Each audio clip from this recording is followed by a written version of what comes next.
দ্বাদশ শ্রেণী, বিষয় সংস্কৃত। তোমাদের তৃতীয় সেমিস্টারে আছে লৌকিক সংস্কৃত সাহিত্যের ইতিহাস। তোমাদের ভাস, কালিদাস, ভবভূতি থেকে মোট 4 নম্বরের এমসিকিউ প্রশ্ন থাকবে। তবে পড়ানোর আগে বলি যে তোমরা প্রত্যেকেই চ্যানেলের প্লেলিস্ট ফলো করবে এবং ডেসক্রিপশন বক্সটাও দেখবে, সেখানে এমসিকিউ প্রশ্নের লিংক দেওয়া থাকবে। তোমরা পুরো আলোচনাটা মন দিয়ে শোনো, তাহলে তোমরা এমসিকিউ প্রশ্নগুলো কমন পাবেই। নাট্যকার ভাস। 1 নম্বর কোশ্চেনটা দেখো, প্রাক কালিদাস যুগের একজন শ্রেষ্ঠ নাট্যকার কে? তোমাদের এমসিকিউ প্রশ্নে 4টে অপশান দেওয়া থাকবে, সঠিক উত্তরটা তোমাদেরকে করতে হবে। আর্যভট্ট, বরাহমিহির, ভাস, ভবভূতি। সঠিক উত্তরটি হবে ভাস। তোমরা এই ছোট প্রশ্ন ও উত্তরগুলো ভালো করে রাখলে তোমরা এমসিকিউ প্রশ্নগুলো কমন পাবে। ভাস পরিচিতি ছিলেন কী নামে? 4টে অপশান দেওয়া থাকবে, সঠিক উত্তরটা হবে অগ্নিপ্রিয়। ভাসের নাটকগুলি কে আবিষ্কার করেন? টি গণপতি শাস্ত্রী। ভাসের নাটকগুলি কত খ্রিস্টাব্দে আবিষ্কৃত হয়? 1909 থেকে 1911 খ্রিস্টাব্দে। এগুলো প্রত্যেকটাই এমসিকিউ প্রশ্নের জন্য ইম্পর্ট্যান্ট। ভাসের নাটকগুলি কোথায় আবিষ্কৃত হয়? দক্ষিণ ভারতের ত্রিবান্দাম বা কেরলের পদ্মনাভপুরমের নিকটস্থ মল্লিকরনাথম নামক স্থান থেকে। ভাসের লেখা কতগুলি নাটক আবিষ্কৃত হয়েছে? 13টি। এই প্রশ্নটা খুব ইম্পর্ট্যান্ট, এই প্রশ্নটা। ভাসের নাটকগুলি কটি পুঁথিতে আবিষ্কৃত হয়েছিল? 2টি। ভাসের নাটকগুলি যে পুঁথিতে আবিষ্কৃত হয়েছিল তা কিসের ওপর লেখা থাকতো? তালপাতা। কোন নাট্যকার নাটকে প্রস্তাবনার পরিবর্তে স্থাপনা শব্দের উল্লেখ রয়েছে? ভাসের। সংস্কৃত নাট্যজগতে একমাত্র বিয়োগান্ত নাটক কোনটি? উরুভঙ্গম। এইটাও খুব ইম্পর্টেন্ট, এই প্রশ্নটা। মহাকবি ভাসের সর্বশ্রেষ্ঠ নাটক কোনটি? স্বপ্ন বাসব দত্তম। এই প্রশ্নটাও খুব ইম্পর্ট্যান্ট। দেখো, এখানে আমি নাটকের শ্রেণী বিভাগ করেছি ভাসের নাটকগুলির।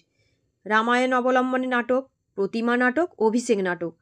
প্রতিমা নাটকের অঙ্ক সংখ্যা হলো 7, অভিষেক নাটকের অঙ্ক সংখ্যা হলো 6। এগুলো তোমরা করে রাখবে।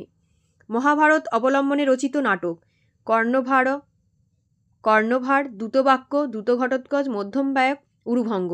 তোমাদের পরীক্ষার এরকম অপশানে দিতে পারে যে মহাভারত অবলম্বনে রচিত ভাসের লেখা একাঙ্ক নাটকটি হল প্রতিমা নাটক, অভিষেক নাটক, কর্ণভার, হরিবংশ।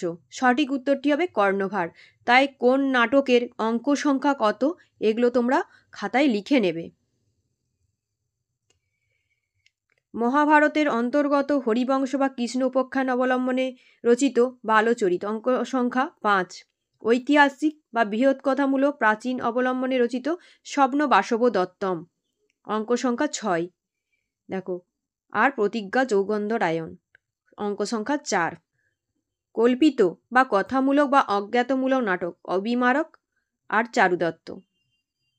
নান্দন্তে তত প্রবিশতি সূত্রধারক কার নাটকে দেখা যায়? ভাসের নাটকে। ভাস হলেন সরস্বতীর নির্মল হাস্য, ভাসও হাস্য। কোন নাট্যকার একথা বলেছেন? নাট্যকার জয়দেব তার প্রসন্ন রাঘব নাটকে এই উক্তিটি করেছেন। এই প্রশ্নটাও করে রাখবে, এই দুটো প্রশ্নই। কে ভাসকে অগ্নির বন্ধু বা ভাসে জ্বলন নিমিত্তে বলেছেন? বাক্পতিরাজ। আচ্ছা, স্বপ্ন বাসব দত্তা নাটকের নায়ক নায়িকার নাম কি? এই প্রশ্নটাও করে রাখবে। নায়ক উদয়ন, নায়িকা বাসব দত্তা। বাসব দত্তাকে কার কাছে ন্যাসরূপে রাখা হয়েছিল? পদ্মাবতীর কাছে। ভাসের লেখা অসমাপ্ত নাটক কোনটি? চারুদত্ত। এই প্রশ্নটাও খুব ইম্পর্টেন্ট।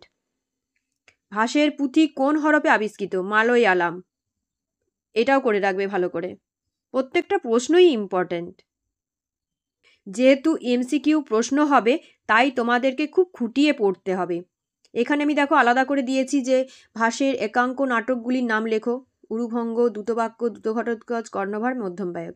প্রতিজ্ঞা যৌগন্ধরায়ণ নাটকের নায়ক ও নায়িকার নাম লেখো। নায়ক হচ্ছে বৎসরাজ উদয়ন, নায়িকা বাসব দত্তা। আচ্ছা, প্রতিজ্ঞা যৌগন্ধরায়ণ কোন শ্রেণীর রচনা? কোন শ্রেণীর রচনা? অলঙ্কার শাস্ত্রমতে এটি নাটিকা শ্রেণীর অন্তর্ভুক্ত। নাট্যকার ভাসের কাল নির্ণয় করো। খ্রিস্টীয় 2য় শতক।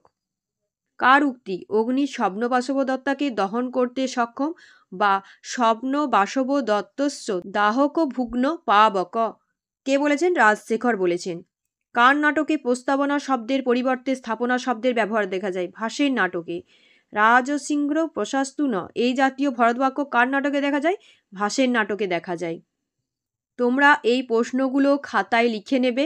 এখানে যে প্রশ্নগুলো দিয়েছি প্রত্যেকটা প্রশ্নই এমসিকিউ প্রশ্নের জন্য ইম্পর্টেন্ট, তাই তোমরা খুঁটিয়ে ভালো করে পড়লে এমসিকিউ প্রশ্নগুলো অবশ্যই কমন পাবে। এর পরের ভিডিওতে থাকবে কবি কালিদাস।